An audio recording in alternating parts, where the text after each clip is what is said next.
All right, welcome back. We're on the next lecture, so hopefully you have had time to recover from our diode discussions. So that was pretty long. We went through a lot of material, a lot of theory and hands-on experiments. So we're going to do the same here with transistors, but let's take a look back and think we've gone over resistors, we've gone over capacitors, inductors, LEDs, diodes now, transformers. We know Ohm's law, we know digital, analog, what the words mean at least, and we're really making good progress here. So after we get done with transistors, we're going to have a good set of building blocks to make a lot of really cool circuits. So let's see. So what we're going to do is we're going to do some theory, and then we're going to jump in, and I know I say this always, we're going to do theory, and then we're going to do the actual, some experiments with transistors and play around with them, all right? So, and this is, and I've thought about this is a really hard subject to teach in kind of a simple way. You really do need to dig down and do the math and do the physics and take time with it. But I want to show you at least a general overview of what's going on with the physics, something like we did with the diodes, and I think that'll be good enough. A really simple equation that models how we're going to use a transistor, and then later, as we go down further lectures, we'll kind of add to it a little bit. And of course, you can always on your own go and Google and look online and look for more advanced material. There's plenty of it. But what my goal always is to try and give you a working knowledge and hands-on technique so that you can actually build something and work with me as we build something and see the thought process. All right, so take a look at the screen here. So let's get right into this. All right, so we've got the transistor. So the transistor, and we're going to be talking about the bipolar junction transistor, BJT it's called. And this is a 3-layer device, and you're going to find 2 different kinds of transistors, which are the most common, and that's called a PNP and an NPN transistor, and it basically is talking about the doping. So PNP or NPN, it's just like the diode, which is just P and N. All right, and these transistors have 3 leads, and one is called the base, the other is called the emitter, the other is called the collector. All right, and let's take a quick look. Let's take a quick look on one of the other bench cameras. I want you to actually see this. Okay, so here we have a 3906, and this is a PNP transistor. And we're going to look at a bunch of these in a little while when we do the actual experiments. But you can see it has 3 leads, and starting from the left, typically, starting from the left, we would have emitter, base, and collector. All right, and then something else about, and of course, this is just one package of a transistor. There are many packages, but this is kind of the through-hole package. You see, it's kind of a half semicircle with a little bit extra there. All right, and anyway, so to the left, starting to the left, we have emitter, then the center is base, and then to the right is the collector. And this is a PNP. And an NPN transistor looks identical. So let's see if I can find one real quick. And here we go. Here is a 2222, and this is an NPN. And this one's just labeled differently. It doesn't have the emitter base collector labeled on there. And this is a Fairchild. You can see the F. All right, so but that's what a transistor looks like. That's the size of it, of a through-hole transistor. All right, and of course there's surface mount transistors that would fit in, the size of a grain of salt. Well, actually nanometers, right? Transistors, if you look at a Intel processor or a GPU, we're talking about nanometer features. That's how big transistors are these days. Okay, all right. Okay, so we're going to do this from both ends. We're going to talk about things. So looking at the screen here and looking at this figure that I have up on the screen. All right, so the 2 different kinds of transistors, we have an NPN transistor and a PNP transistor. And again, the NPN, we have a collector, we have a base, we have an emitter, And here's how they're doped, right? So we have semiconductor material like a silicon, and then it's doped. So we get N, we get P, we get N to make the collector base emitter over in the NPN. And then over in the PNP, it's the exact same thing. It's just opposite. So we've got collector base emitter, same thing, PNP. The symbols are hard to remember, and which one goes which way. So basically, the NPN points out and the PNP points in.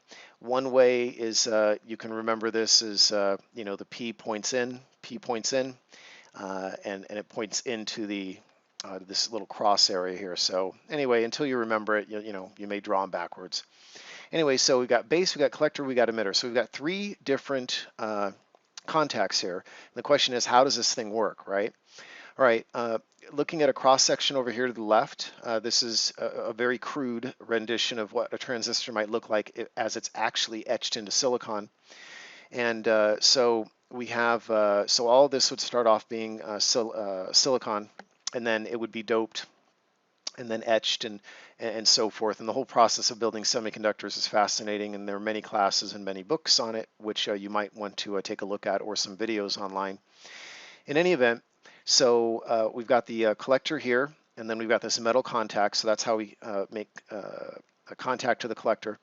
Then we have the base, all right, and then we have the emitter, and then again, there's metal, there's metal, there's metal, and then the insulator is a silicon oxide, or silicon dioxide is the insulator, and that just grows. You add oxygen, and you can get this silicon oxygen insulator, which is a great insulator that's used in semiconductor fabrication. So this is kind of what it looks like, but that's not really telling us much.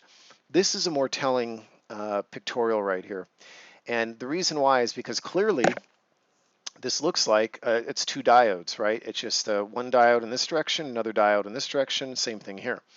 So the question is it just two diodes? And the answer is yes, right? But they're doped in a special way to give the three-layer device different properties than just two diodes that would be connected back to back. And so later, you'll learn that there are many kinds of semiconductor devices that have many layers. There's a 3-layer, 4-layer. There's all kinds of crazy configurations of semiconductor devices. And how they get the different properties is by doping them in a different way. So they may have the N and the P's like diodes, but they're not diodes strictly speaking. Okay, so let's continue on here. All right, so and I'm gonna do some drawing to really help clarify all this stuff. So to get a transistor to work, what a transistor more or less is, it's an electronic switch. It's a current-controlled switch, all right? And what we do is we push current or pull current into the base, and then that turns on the collector circuit. So we have in this top part of the schematic, top part of this figure here, we've got a transistor, and this is a PNP. And in this case, we forward bias this. So here's the emitter and here's the base. So we forward bias the base emitter junction here, all right, and we call this current I sub E. So this is this current here. Then we reverse bias the base collector junction. So this is how you kind of set this up. And then what happens is you're going to get current coming out of the base, right, or sinking current out.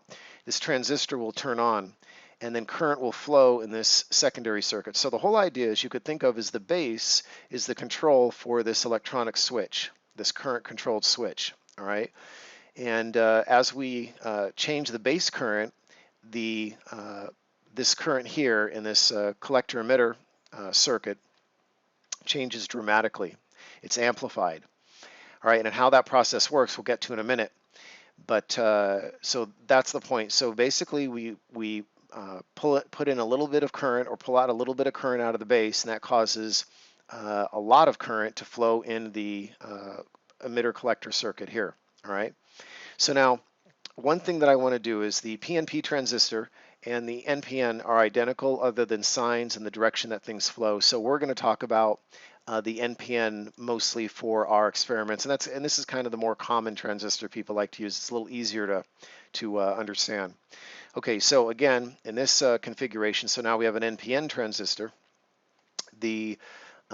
So that here's the base, here's the emitter, here's the collector.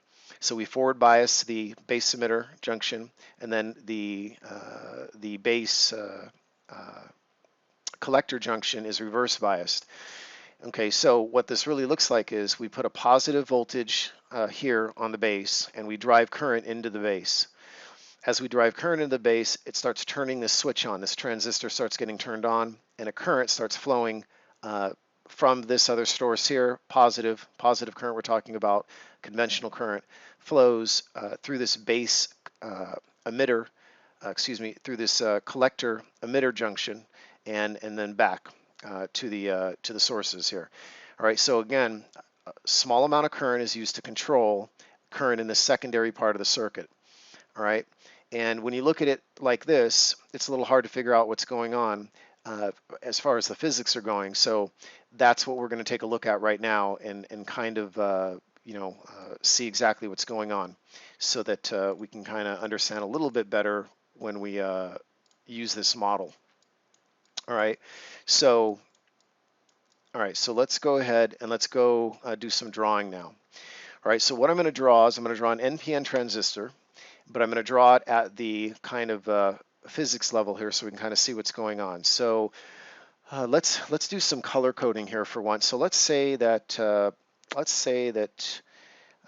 N material is red. Okay. All right. So N material is red. Okay. So there's one N, and then here's a P region. All right. And we'll just double cross those. And then here's our other, and these are totally connected together, right? They've been fused. I'm just drawing them like this. Okay, so we've got our N, we've got our N, and we've got our P here. All right, and so now let's draw what's in here. So these started off as being silicon, and we've doped them. All right, and we've made this this section right here, which in this case, let's go ahead and let's call this the emitter. All right, so we're going to call this the emitter. All right, and then this would be the collector. All right, and then this blue guy in the middle is the base. Okay, so now let's go and let's put our charge here. So all of these little red dots are our free electrons. So we've doped this with, say, a pentavalent material like phosphorus, right? So we've got an excess of charge here, negative charge, electrons. Same thing over here. All right, let's draw these in here.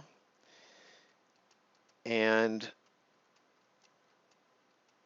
what's interesting is I'm going to just tell you a little bit of what makes things different is the emitter is heavily doped. So this is heavily doped. So really what it looks like is this. It's got way more free charge than the collector does. Okay, so let's draw those in there to represent that. So you can see the density of these free charges much higher. So this is heavily doped, all right? Now, the base is doped as well, and it's doped so that it's got positive charge or holes, all right? Okay, so now let's mark some things here. So this is heavily doped, and the collector is lightly doped. So that's why you just can't use two diodes and put them back to back. All right. They have to have this doping, and the manufacturers control this doping very, very carefully. Okay, so we've got our NPN transistor here. And what we want to do is let's forget about this half of things for now, and let's just talk about the left half of things. So let's go ahead and see if we can forward bias the base emitter transistor diode here. Okay, so we've got a diode here, right? P and N. All right, so we remember if we go here and we connect this, and let's connect this to a positive battery, all right? And you could put a resistor in here to limit current, right? So we can put that, that's not going to hurt anything. All right, and these contacts are, you know, the metal contacts that we saw in the figure above. Okay, so what happens when I do this is that this is a diode, right? And now you can see that we forward bias this diode. And because we forward bias the diode, what's going to happen is this region in here, right, this P, we've got two different depletion regions, don't we? All right, we've got these two different depletion regions, and I'm going to draw them in a kind of orange to represent what's happening. So at these interfaces where the emitter touches the base and the base touches the collector, you've actually got these depletion regions, and that's what happens at PNN junctions, right? And so what happens is you've got a bunch of negative charge here and positive charge. So some of the positive charge goes over here, and the negative charge goes over there, and it comes to an equilibrium, and you've got this potential energy gap, right? Okay. And we've got these on both sides. And so what we're trying to do right now is we are trying to get some current to flow over in this part of the circuit and see maybe if something magical happens. So we're applying forward bias, a positive, and let's make sure here we got positive, we got negative, right? And here's R. And we're applying a positive voltage here. And what we're trying to do is we're trying to inject current here, right? And I'm going to call this I sub B. All right. And the moment that we bias this enough, and this battery, we'll call this VV, V bias, the moment that this is large enough, it's going to start turning on this diode right here. Forget about this diode, but it's going to start turning on this diode. This depletion region is going to, the width is going to get less and less and less. And then what's going to happen is charge is going to start moving. So holes are going to start moving from the base into the emitter, and electrons from the emitter are going to start moving into the base. Okay. Now, what I want to do now is I'm going to switch from talking about conventional current, and I want to talk about electron current. It just makes it a little bit easier. So this is what we're doing, all right? This is what we're doing, but let's just talk about things in terms of electrons. All right. So as we make this this depletion region smaller and smaller by forward biasing it, these electrons over here are, some electrons are coming in from this side of the battery, right? So we're getting some electrons moving in here, right? And this is getting really crowded. The depletion region is getting smaller and smaller because the voltage, the bias we're applying to the base emitter junction. And then so what starts to happen is we start getting current flow, right? So we start getting electrons moving over here, right? And they're moving over here and they're recombining with holes, all right? And the holes are moving to the left as that's happening, right? So we're getting our current flow, right? We're getting our current flow over here. Now, so this is all good over here. So now the question is, what can we do with this side over here? So now that we have this action occurring over here in the base and the emitter area, so now what can we do over with the collector area? So take a look here. So now if we go and we take a, let's draw it from here. If we take another battery here, and I'm going to draw it up here. It'll make it a little bit easier. And hopefully I'm going to draw this in the right orientation. All right. That's why it's always nice to have things pre-done, but again, I like to do things kind of on the fly so we can see what's going on. All right. And we're going to call this V sub C or V sub CC, and we'll just call this R sub C, and I'm just going to call this R sub base. Okay, so now in this situation, now what we have here is we've got a current, right? A conventional current here, this I sub B, which is a voltage we've applied to the base, to the emitter here. This is causing this diode to become turned on. So the diode is getting turned on. Now we've over here, right, at the collector here, up at the collector, we've got a positive voltage, another positive voltage, and uh, and current. Right now, current is flowing. So in this part here, we've got current. Conventional current is moving to the left, right? So conventional current's moving to the left, just like we would expect. Electron current is moving to the right, just like we would expect. And what happens is, when we put this electric field here, right, and we've got this thing forward biased on the left side, the base emitter is forward biased, this thing's operating. This base is so thin, it's manufactured so thin, it is super thin. And the emitter is heavily doped, so there's a lot of electrons over here, and the collector is lightly doped, all right? And so we've got this heavily doped emitter and this lightly doped collector. And this is why this thing has asymmetry. You might be saying, well, can't you just flip the collector for the emitter? And you could if it wasn't asymmetrically doped. So heavily doped over here, lightly doped over here. So it needs to be in this orientation. This is how the biases and the voltages and the currents have to be set up. Okay, now, so we've got the base emitter, we've got this forward bias, we've got current flow, we've got electrons moving across this depletion zone really hot, and they're moving over here, and sure enough, they blow by here. And as they go through here, right, they go through here, and then they get back to this positive terminal, and the current flows. So what do we have? Again, we have a conventional current flowing this way, just like this, going right through here, right? Going right through here. And that current right there adds up with the little base current. So this current right here, all right, and let's give this some names here. Let's do some names here. So I'm going to call this I sub C, and that's this current right here.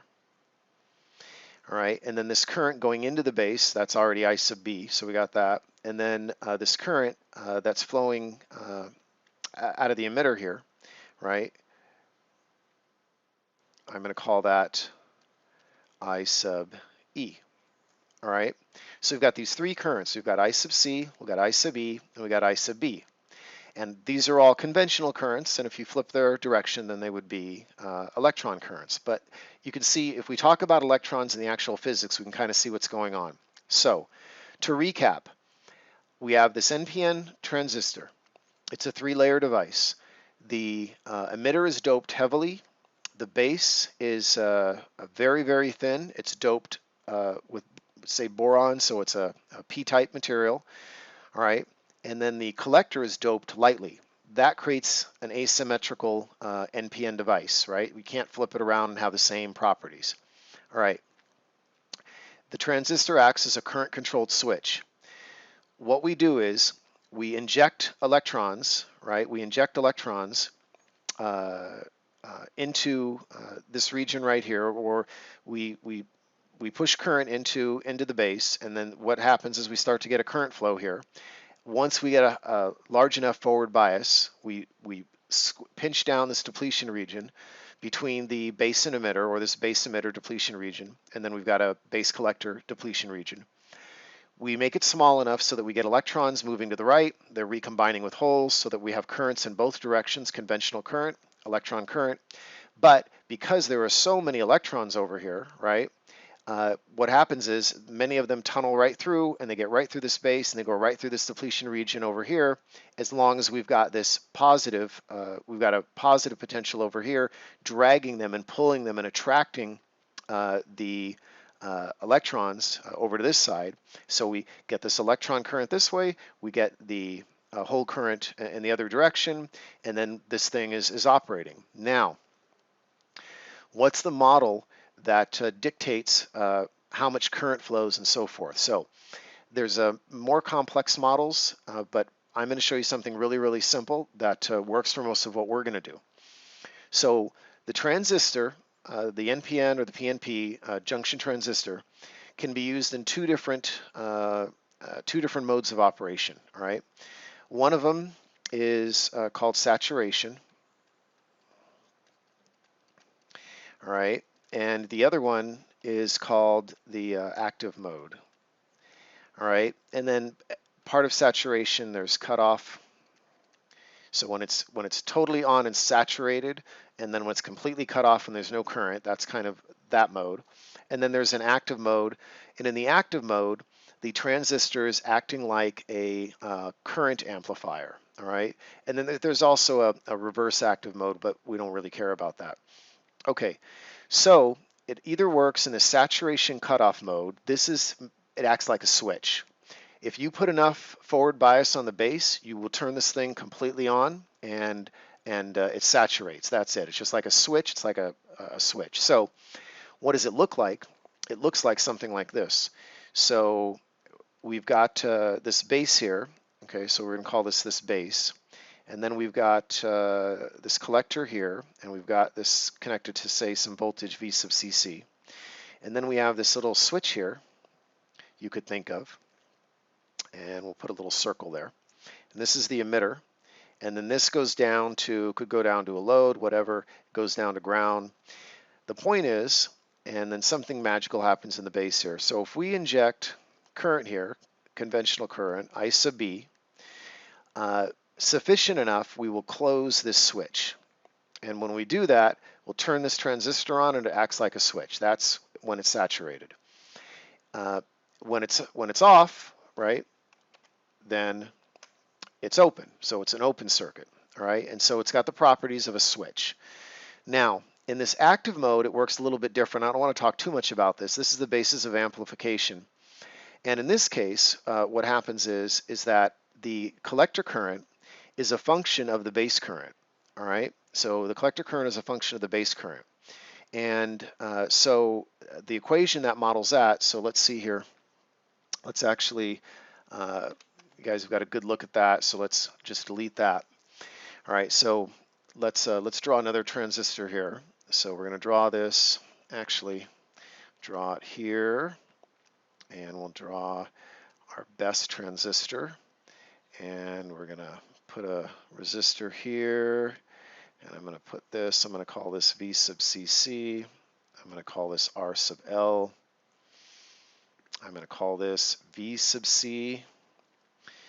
Okay. And I'm going to come down here, and I'm going to put another resistor. I'm going to put this to ground. I'm going to call this R sub E. And I'm going to take another voltage off here. I'm going to call this V sub E. All right, and remember, this is the collector. Let's put another color. And remember, this is the collector. This is the emitter. This is the base. All right. Now on the base here, we're going to have a little resistor here. And right here, I'm going to take this little voltage off here, and I'm going to call this V sub B. I'm going to just call this R sub B. And this voltage doesn't really matter. It's just so that we have a label, but we could call this VS for V source. And we're going to have a current when this thing's on. We're going to have this. As a matter of fact, let's use another color here. All right. So when this thing is operating, we're going to have a current that goes like this. Okay. This current, when it's right here, is we're going to call this I sub B. All right. And then we're going to have a current that goes through this part of the circuit here. And here's where things get tricky. So we're going to have this current right here that goes like this. All right. And let's see how I want to draw this. I guess we can. Yeah, we can draw it. We can draw them both going through here. All right. So up here, this current, this is I sub C. And then once you get down into this emitter leg, right, we could label it with one label, but it's the sum of these two currents here. So I sub E, the emitter current coming down here, equals I sub B plus I sub C. All right. Now, and remember, if you look at think about the model we just had up, right? That base current that we get going, that also flows through the entire, body of the transistor from the injection at the base, and it has to exit the emitter. That's why it's called the emitter. And then the current that we cause to flow from the collector also has to flow through the emitter. So the final emitter current is the base current plus the collector current, all right? Now, here is the cool part, all right? And again, this is an NPN transistor right here. Here's the cool part, all right? So let's write down cool part. Okay. The equation, a simple equation that describes these currents is this. So I sub C equals beta times I sub B. All right. So what this says is that there's some constant beta that given some base current, beta times that base current equals the collector current. This is called the gain or the amplification of the transistor. All right. There's also an alpha, but I'm not going to talk about it. All right, if we need it later.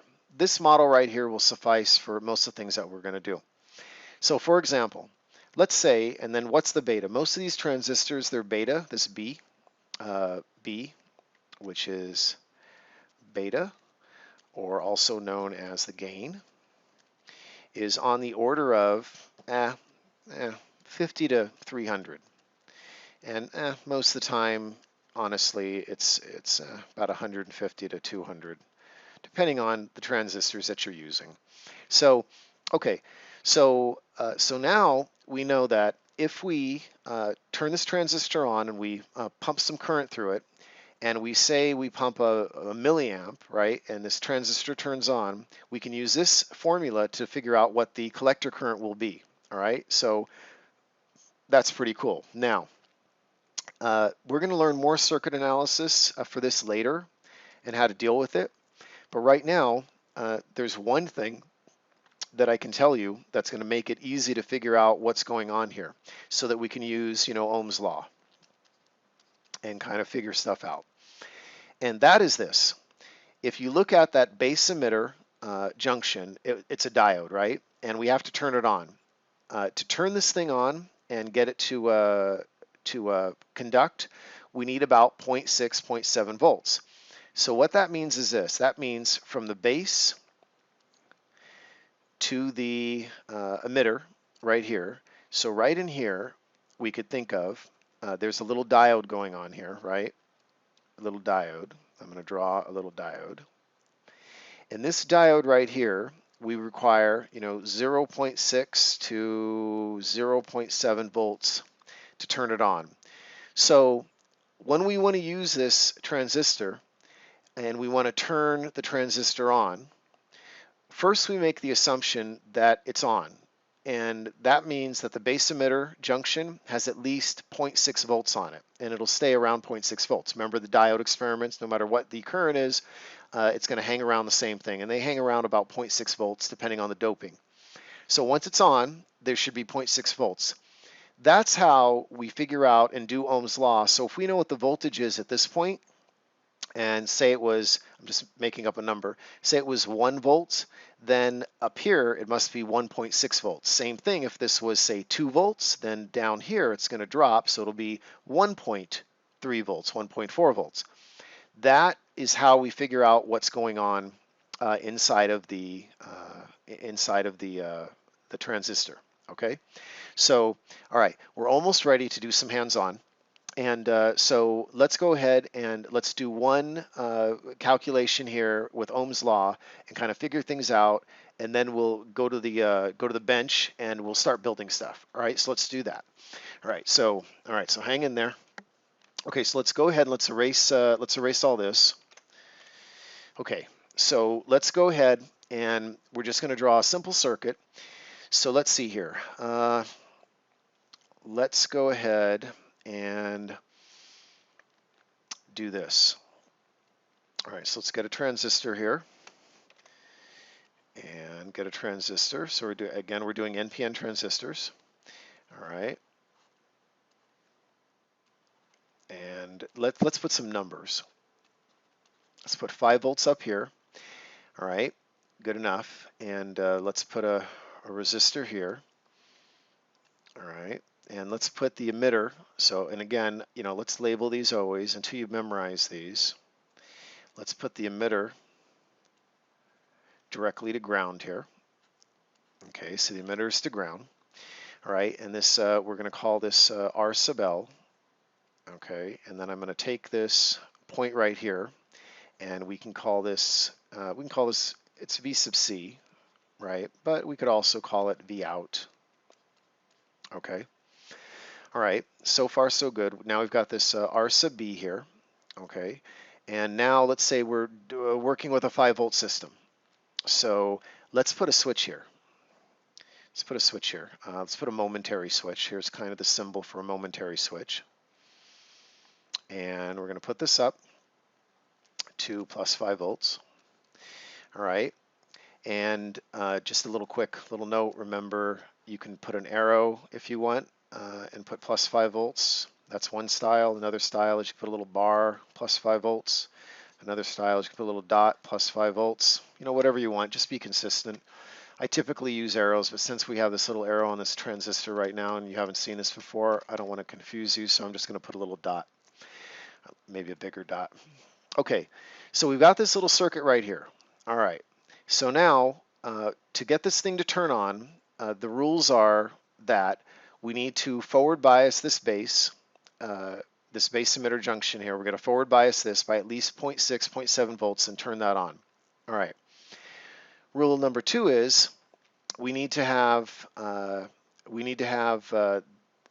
you know what, we can label this also, voltage emitter.